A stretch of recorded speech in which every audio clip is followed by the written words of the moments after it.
You see, some of us don't know English properly.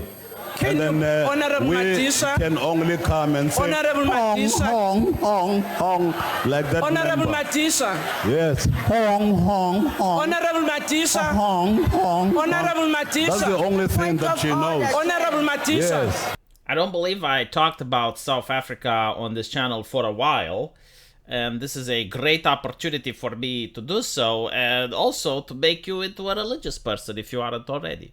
Because by the end of the video, you're going to go like, Jesus Christ. V, is that true? Like what you're saying is true? It can't be true, but no, it is. And you're going to look it up on Google, and you're going to say, holy shit, it's actually true. South Africa is a nation with a rising ESG score, and unfortunately, and also rising poverty line, with a very corrupt government. If you want to know how corrupt, think about Eastern Europe in the late 80s to 90s, but on steroids. And with a little bit of racism in the mix so that you can put the blame on someone else other than the government, right? Like here in Eastern Europe, you would blame on the bourgeoisie. In South Africa, they're going to blame it on the evil white man. Now, why am I saying this? Well, apparently they have a thing called load shedding. Have you heard about it? Oh, it's really great for reducing carbon. Magnificent. Unfortunately, it means that the power goes out, usually between 6 to 12 hours per day. Now, it doesn't sound like much until you actually end up not having power, because here in Romania, last winter, there actually was an issue where a car ran into one of those power cables, and I ended up without power for an entire day. Now, of course, being in the middle of the winter, it was very cold. I don't think Africa is going to deal with that. But there were other issues. For example, my phone immediately lost power, so I couldn't call or talk to anyone. There's nothing that you can watch on TV. The refrigerator, horrible. You couldn't use it anymore. All the food started defrosting. I am one of the persons dumb enough in order to have an electric stove, so I couldn't cook anything. Heaven forbid you actually have an electric gate, which my community hasn't installed yet, but like if they did, then everyone that had a car would be unable to enter the area. So there's a lot of things that people don't realize, but then you have to wonder, okay, but like what if I need to gas up my car? What if I need to actually go to the gas station? Well, their pumps don't work because they require electricity. How do you pay if you do not have cash? You need an ATM, right? So you can see the problems with this. Now, of course, the government is blaming it on apartheid and the evil cisgender straight white man. I don't know if they copied the entire ideology verbatim. Like maybe someone from South Africa can tell me if they also add the patriarchy there. But there was a company that actually fixed the issue, right? So this is going to astonish you. But there was a corporation which decided to install solar panels. And apparently they installed more than they needed. The government allowed them, by the way. So they decided, okay, well, we're going to give some of the electricity that we can't use back to the population. And as you can see here, according to its CEO, Chris Bosch, thanks to the company's efforts, people in the area know that if the weather is good, from 8 in the morning to 4 in the afternoon, they will not have to deal with load shedding. What a happy story. Problem fixed, at least for one town. Apparently not. Eskom decided to sue, saying that a private company that had been managing the distribution of electricity to the Bafubi local municipality be barred from continuing its own load shedding schedules, as it would create a precedent for other Eskom customers to seek similar reliefs. I mean, this is the socialist mindset, right? Like, this is what people actually voted for. Equality. So you can't actually fix a problem when other people are suffering, right? Like, unless you have a global solution that only Eskom can come with it, which is a public institution. I mean, it's coming from the government, right? Only they are allowed to solve the problem. If you, a private company, solve the problem for one town, like what is that? You're creating a realistic expectation for the rest of the people. You see what socialism does? This is not a South African thing. This used to be a Eastern European thing. Luckily, we moved away from that shit. But any other country that gets similar ideas, this is what you want, right? This is what you're advocating for. When you want equality, this is equality. This is the mentality when you give the government too much power. This is what they do. It's not a South African thing. It happened here. Different culture across the world. Same shit. Literally. Now, I assume, given my Eastern European insight, that this corporation, Eskom, is very corrupt and is probably producing money for the government. And that is why this thing is allowed to continue. The solution for South Africa's problem would be to allow private investors. You allow private corporations to come in, and they will provide electricity, just like this company provided electricity for this town. It's not going to happen overnight, but it will happen. Unfortunately, they don't want that. They want state control shit. Now, state control shit means for the profit of the inner party. That's what it means, right? Like the people in charge, they're like a corporation, and they don't want any competitor. So it doesn't matter if the service is bad, the service is awful. If there's no service at all, what are you going to do? Who are you going to go to, right? If there was a competition, well then Eskom would have to fix its shit. They don't want to fix its shit. And heaven forbid, it would lower the ESG score. You'd start polluting, create carbon. Oh, Dios mío. This is not the only thing that they did.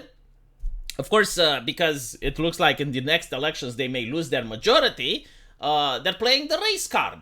I mean, it's a really good strategy. It works quite well in the United States. I assume it would work in South Africa given its history. So they're now trying to have race-based quotas on water.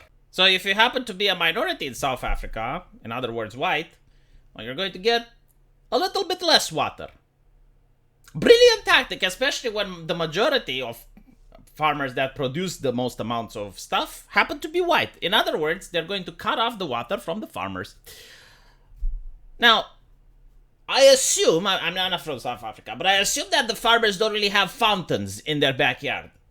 I assume that they're not wasting the water, but they're actually using it for farming things, giving water to the animals. Unfortunately, they require water to exist, right? And you also use the water to water the plants that you feed to the animals as well as the humans. Without the water, farming becomes very difficult. For the people in the city, not so much, because they can buy bottled water, I assume, assuming that the ATM is functioning.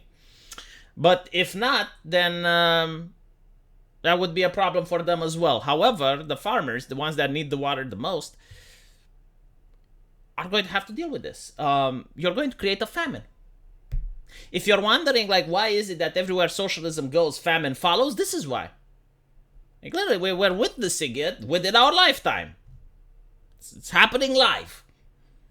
These are decisions coming from the government. It's not decisions coming from the people. It's not the weather. It's not the sky daddy. No, in this particular situation, it's the government. Like any sane country, they are sane because they're corrupt. That's the problem. It's not that they're stupid. They know how to make money for themselves. But there's a problem with socialism, right? You take the wealth, but you don't redistribute it.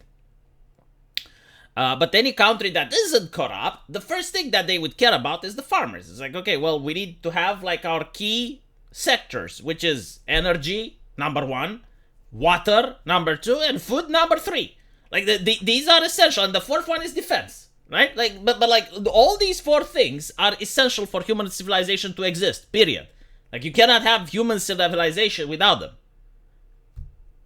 Energy is required to carry the stuff, right? Food and water are the essentials, but the energy is required to carry the food and water from one place to another. And by the way, that can come in different things. It doesn't necessarily have to be electricity. Like on the Roman times, during the Roman Empire, it was wood. You burn the wood, you create fire. But anyway, right, so this is what's happening in South Africa.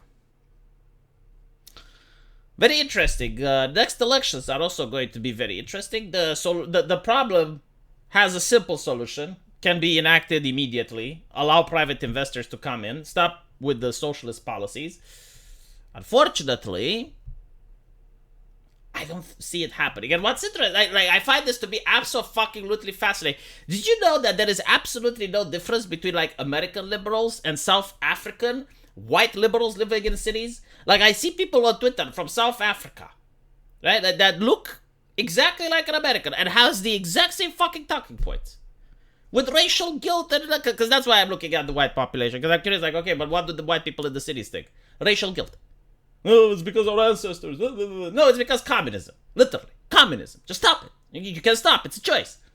Although, well, it's not so easy for them, given the fact that when the government is so corrupt that it's obvious, like you're actually seeing a company that's providing electricity, and it's immediately shut down.